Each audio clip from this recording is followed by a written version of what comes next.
ఒకరు ఏదైనా స్టార్ట్ చేయాలనుకుంటే ఎందుకు మనం డీమోటివేట్ చేస్తాం బై? నన్ను చాలా మంది వచ్చి అడిగారు అనమాట. అన్న నేను కూడా కంటెంట్ క్రియేట్ చేయాలనుకుంటున్నాను. నేను కూడా స్టార్ట్ చేయాలనుకుంటున్నాను అని. నాకు మస్తు హ్యాపీ అనిపించింది. కానీ చుట్టూ ఉన్న వాళ్ళు ఏమనుకుంటారన్నా అని డీమోటివేట్ అయిపోతున్నట. చేయలేకపోతున్నాడు. నాకు ఒక్కటి అర్థం కాదు భయ్. ఇప్పుడు ఒక మనిషి ఏదైనా ఒక మంచి పని చేయాలనుకున్నప్పుడు ఎందుకు వాళ్ళని ఎక్కిరిస్తారో అర్థం కాదు. మళ్ళీ మన చుట్టూ ఉన్న వాళ్ళకు కూడా వాళ్ళ జీవితం కన్నా మన జీవితం పైన ఎందుకు ఎక్కువ ఇంట్రెస్టో కూడా అర్థం కాదు భయ్.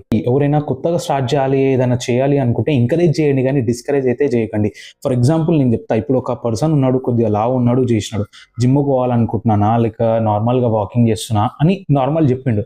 సో వాడిని నువ్వు అరే వాకింగ్ ఏంది రాబోయే, ఇట్లనే గడిపిపోయి నీ జిందగీ నార్మల్గా, అరే అది తిను లైఫ్ ఒకటే పోయి అన్ని తినాలి అన్ని చేయాలి అన్నట్లా అట్లా డిస్కరేజ్ చేయకండి, వాడిని డైవర్ట్ చేయకండి.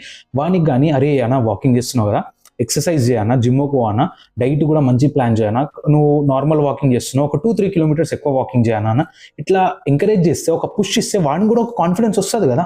ఎందుకు ఆలోచించారు భయ్? ఎందుకు ఖాళీ వాడిని, ఎందుకు వాడు ఎదుగుతుంటే నువ్వు చూడలేకపోతున్నావా? సజెస్ట్ చేయండి, సపోర్ట్ చేయండి, అప్రిషియేట్ చేయండి. ఈ ట్రోలింగ్ మైండ్ సెట్ మారకపోతే మాత్రం మనం ఎప్పటికీ డెవలప్ కాలేం భయ. ఇందులో చాలా మందికి డ్రీమ్స్ ఉన్నాయి కానీ సపోర్ట్ ఉండదు. మళ్ళీ చాలా మందికి టాలెంట్ ఉంటుంది కానీ ఎంకరేజ్మెంట్ అనేది ఉండదు. సో ఒకరిని కిందికి దొక్కేయడం కాదు, ఒకరిని పైనికి లేవడం నేర్చుకో. మనం మాడితే సొసైటీ మారుతుంది. If you like my content follow కొట్టు, కనెక్ట్ అవ్వు, వైబ్ విత్ అక్కీ. బాయ్.